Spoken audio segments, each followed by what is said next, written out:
marco de las geometrías imposibles de la oveja eléctrica, vamos a hablar de lo que siempre nos ha planteado la literatura. Esto es aquello. También en ciencia ocurre lo mismo, pero a través de ecuaciones, y de ello conversaremos con el físico Sean Hartnoll. Hablaremos de la teoría de cuerdas y cómo también nos revela que esto es aquello. Enseguida, en la oveja eléctrica.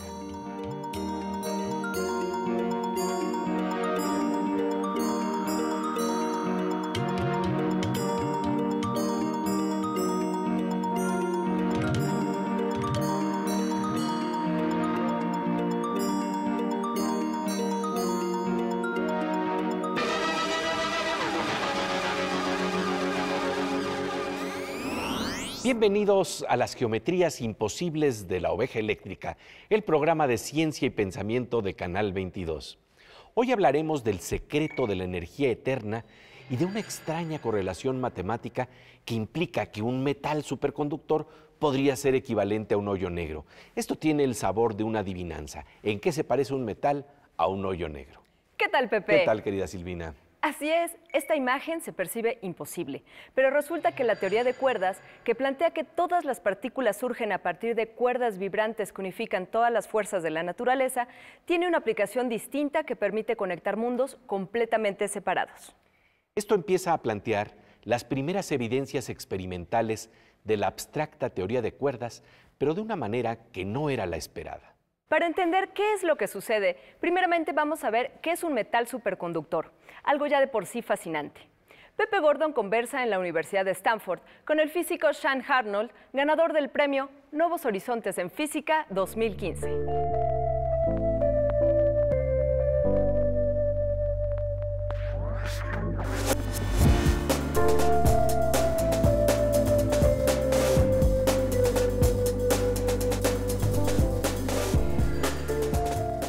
Sean Hartnoll, thank you very much for this interview for Channel 22 in Mexico. Well, thanks for coming.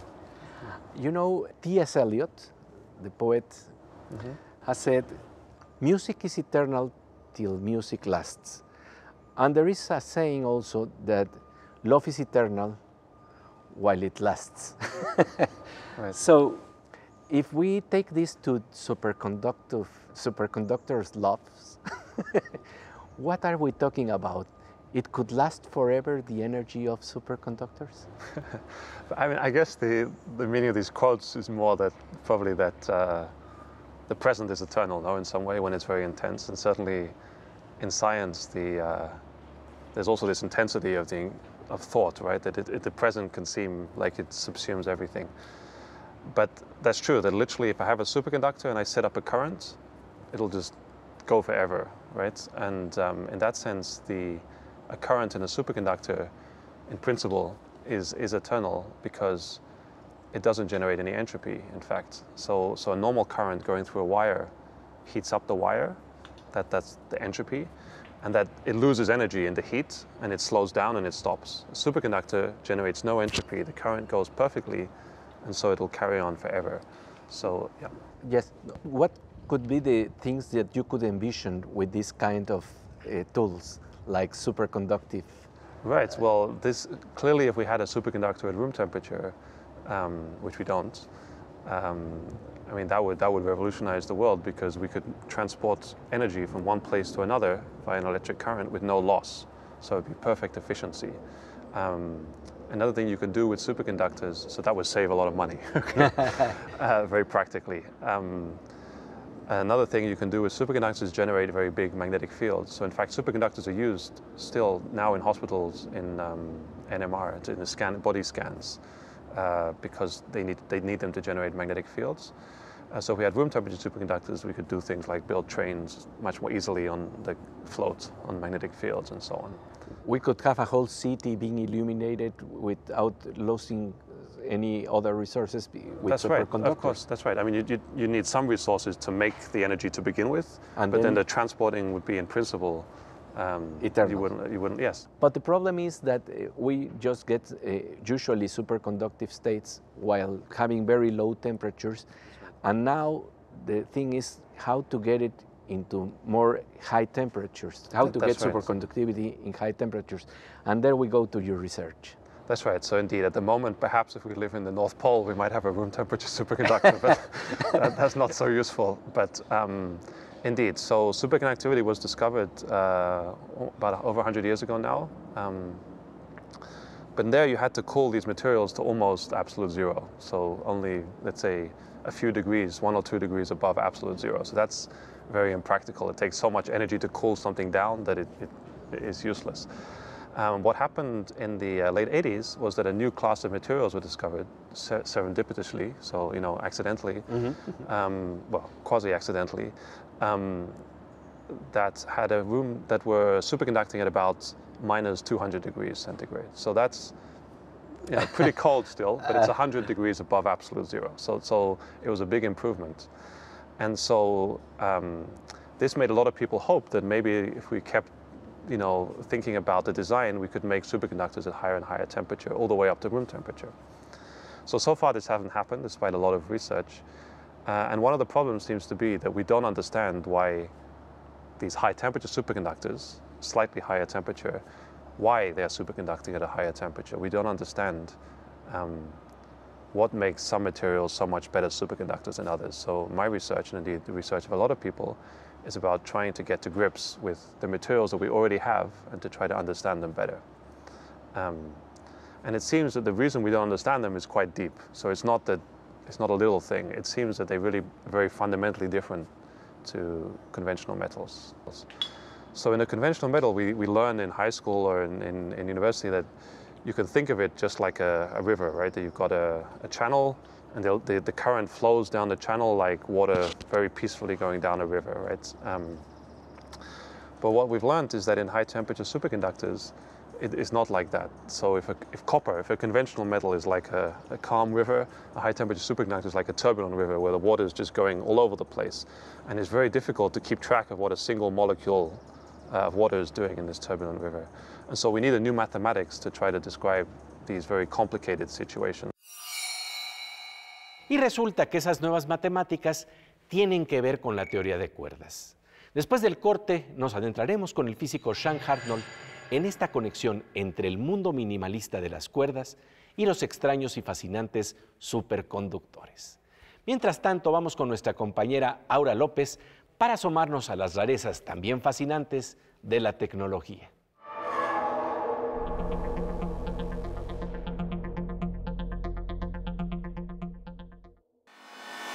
Pues querida Aura, ¿cómo nos vas a dejar con el ojo cuadrado en esta ocasión? En esta ocasión traje una nota bien padre porque es justo un teclado de tela. Un teclado de los que componen canciones y melodías, no el de computadora, que está hecho de tela y esta tela se le llama tela electrónica. ¿Por qué? Porque puedes agregarle sensores de todo tipo.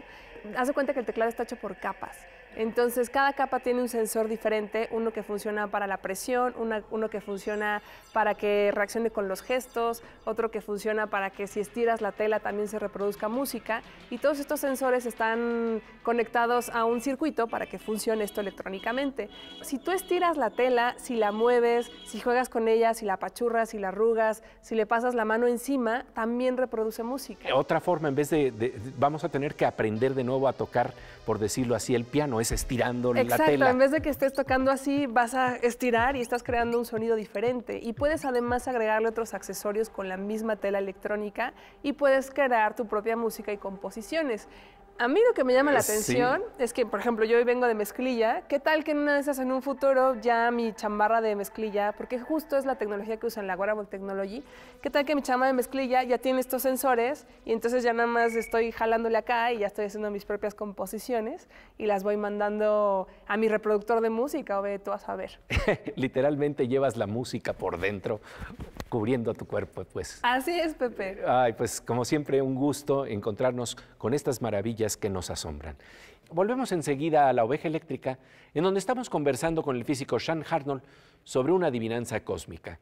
¿En qué se parece un metal superconductor a un hoyo negro?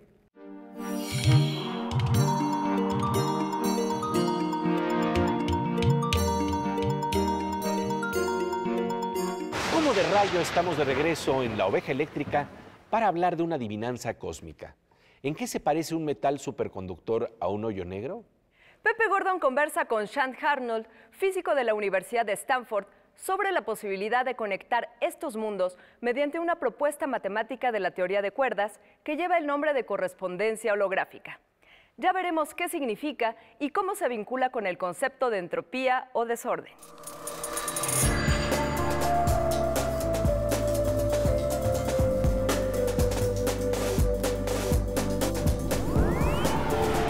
You studied then the properties of how these functions, how these superconductors could function at room temperature using a kind of correspondence that is very striking. Right. That has to do with black holes models. Right, indeed. So, you know, if you even 10 or 20 or 30 years ago, you'd gone to somebody working on superconductors and say, listen, I want to tell you about black holes, they would think you're crazy.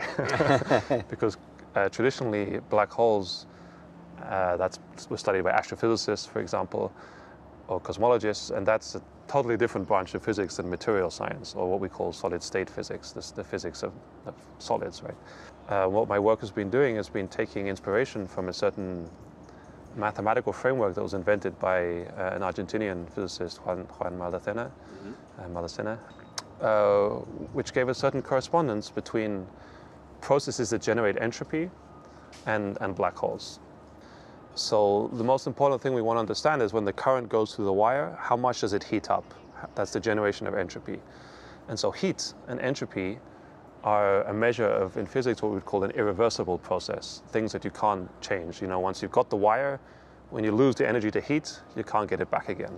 Another very familiar example is milk and coffee. When you mix the milk into the coffee, you can't unmix it, right? So why are black holes like that? So in black holes, if everybody knows one thing about a black hole is that if you fall in, you're not going to get out. So that we know. And so that's also irreversible, right? That's very strange because most of physics is reversible. If I took some molecules bouncing around in a container and I played you the movie backwards, you wouldn't tell the difference, okay? But if I show you some coffee mixing, for sure you know which way the clock is going. So black holes are like that. They have the clock goes a certain direction. You fall in, but you can't get out. And so what Maldacena's model did is show that this process of falling into a black hole is mathematically equivalent to the generation of entropy in these very complicated materials where all of these, the electrons are moving in a very complicated way. So my work has been trying to use this correspondence to understand the entropy production of unconventional metals. This is called the holographic correspondence. Right, right. Could you tell us what do you mean by holographic correspondence? Right, so the name holography comes in analogy to a hologram, which is a two-dimensional sheet that you look at and it has a three-dimensional image in it. So here it turns out, so again, it's important that these black holes are sort of mathematical black holes. They're not the black holes of astrophysics. They're black holes as a tool. So as a mathematical machinery, these black holes live in a higher dimension than the material. So for example, if we want to imagine a material, the current propagating on a sheet, on a two-dimensional sheet, the black hole would be a three-dimensional black hole. It's in a higher dimension. Yeah, so that's how the mathematics works. And it has to do with superstring theory also. That's right. Se vinculan así, mediante la teoría de cuerdas, los hoyos negros con los metales superconductores. La correspondencia holográfica de Maldacena está creando un diccionario que conecta a las matemáticas de la teoría de cuerdas con otros fenómenos que parecerían imposibles de vincular. Después del corte, el físico Sean Arnold nos hablará más de cómo es que funciona esta teoría dentro de este marco. Mientras tanto, vamos a la sección del querido doctor Morsa. Aguas con el hacker, aguas con la morsa.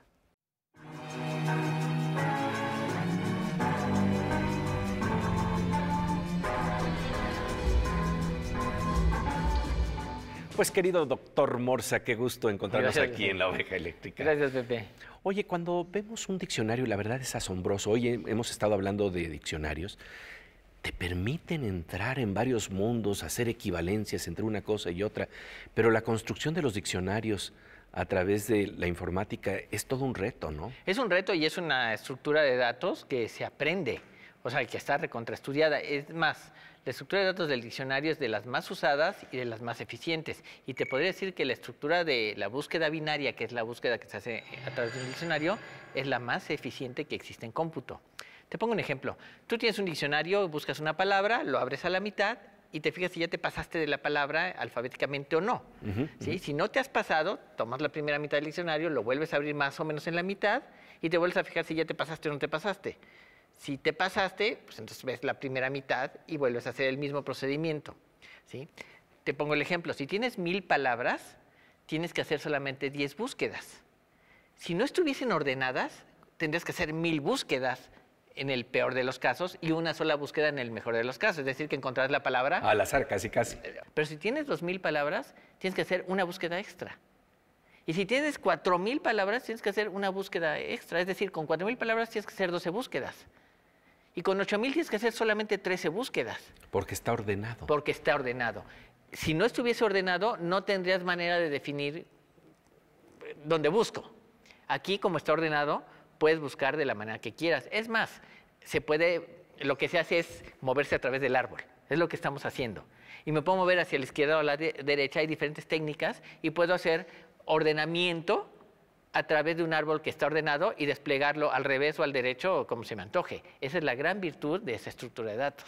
Pues querido Morsa, como siempre, un gusto conversar contigo aquí en La Oveja Eléctrica. Gracias, Pepe. Volvemos enseguida a La Oveja Eléctrica, en donde estamos conversando con el físico Sean Arnold de la Universidad de Stanford sobre una adivinanza cósmica que se está resolviendo con la teoría de cuerdas. ¿En qué se parecen un hoyo negro y un metal superconductor?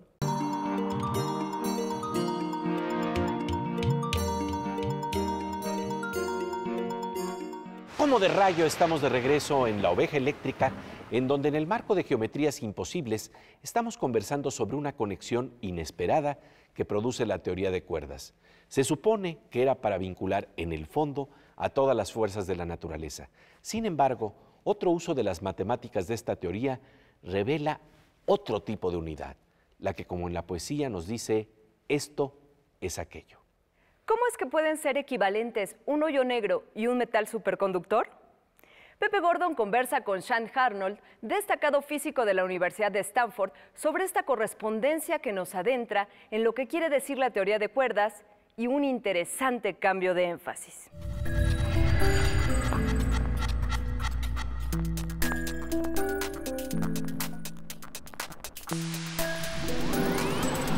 So this correspondence was discovered through the study of string theory, which is also a very curious thing. So string theory was believed many people still believe that it's the fundamental theory of physics. It will describe the universe. So string theory was originally, and it still is, a theory, very ambitious theory that's supposed to describe everything at the very, very smallest distances. So we have molecules, and inside molecules there are atoms, and then there's the nucleus of the atom, which is made of neutrons and protons, and there are electrons that go around the nucleus. And string theory is the idea that all these different particles are strings that vibrate in different ways, the same way a guitar string has different harmonics. So one string can make different notes.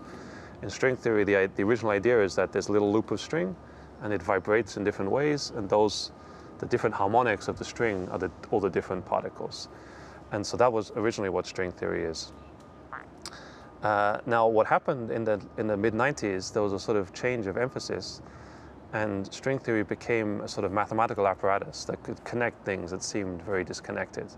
And the reason for that is as follows. So if I take a string and I excite it a little bit, so I excite a harmonic, so it's oscillating, then maybe that's an electron, let's say.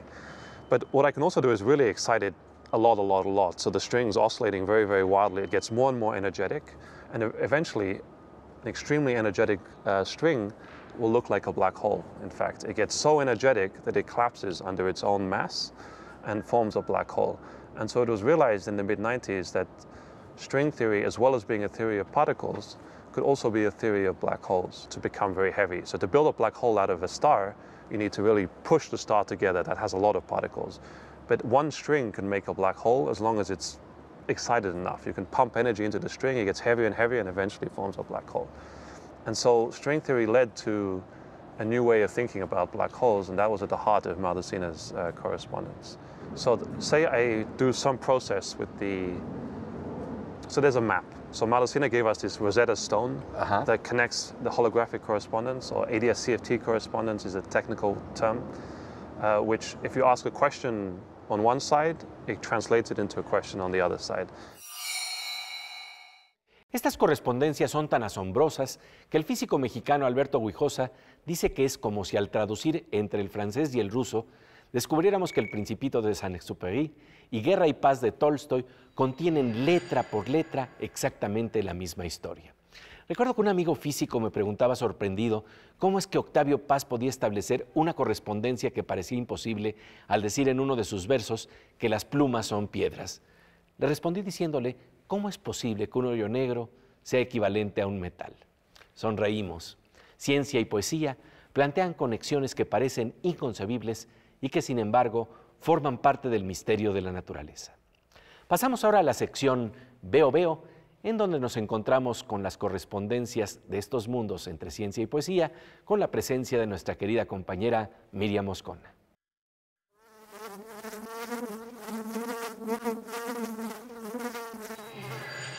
Querida Mosquita Eléctrica, es un gusto encontrarnos aquí en este espacio. También para mí, querido Pepe. Oye, se dice que la vida tiene una respiración, que toda la naturaleza respira. ¿Es esto algo más que una metáfora?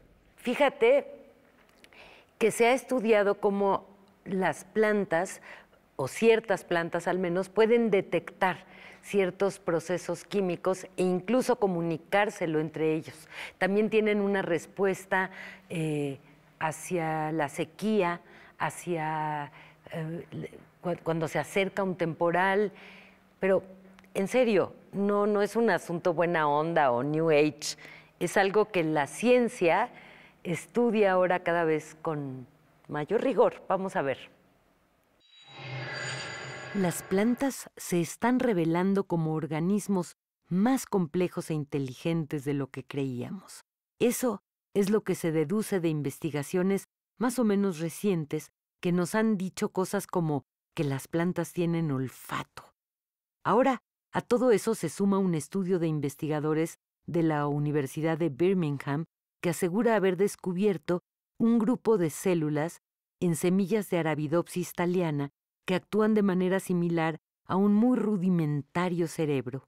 Su función sería determinar cuándo debe germinar la planta. Dentro de ese conjunto, los investigadores han localizado dos tipos de células que compiten entre sí. Unas promueven la germinación y las otras la inactividad. Estos dos equipos de células andan liados en una especie de pulso constante con el otro. Intercambian hormonas de una manera que recuerda a lo que sucede en las células nerviosas del cerebro humano, mientras decidimos, por ejemplo, si nos movemos, si no nos movemos, si nos levantamos de la cama para ir a la cocina o si mejor seguimos, como ahora, sentados mirando la oveja eléctrica. Pues mejor seguimos sentados mirando la oveja eléctrica con nuestra querida compañera Miriam Moscona. ¿Y a qué vamos ahora, querida Silvina? Pues a la sección Cantos Cuánticos con Fernando Rivera Calderón.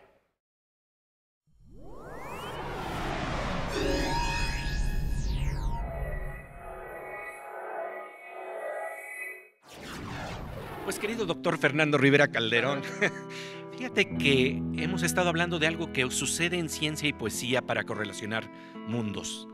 En la ciencia a través de ecuaciones, en la poesía a través de metáforas, y lo que nos dice es que esto es aquello. Órale, pues acá fuera para andar igual, mi Pepe, ¿no? Vamos a intentar abordar este tema que la verdad está bastante alucinante. Simplemente pensarlo es una complicación para la mente. Sí, saber que tú y yo y cualquier otro estamos de alguna manera vinculados. Exactamente. Vamos a cantar esto a ver qué les parece. Dice, yo soy aquel, esto es aquello, nosotros somos los otros, lo feo es lo bello. Y en esa contradicción hay una revelación. Hay una revelación. Es una muy natural paradoja, un brillante destello. Todos los libros son el mismo libro, todos los discos son el mismo disco, todas las cosas gritan una cosa, estamos vivos. Y los recuerdos son igual que olvidos, y los modernos eran primitivos. Todas las cosas gritan una cosa, estamos vivos.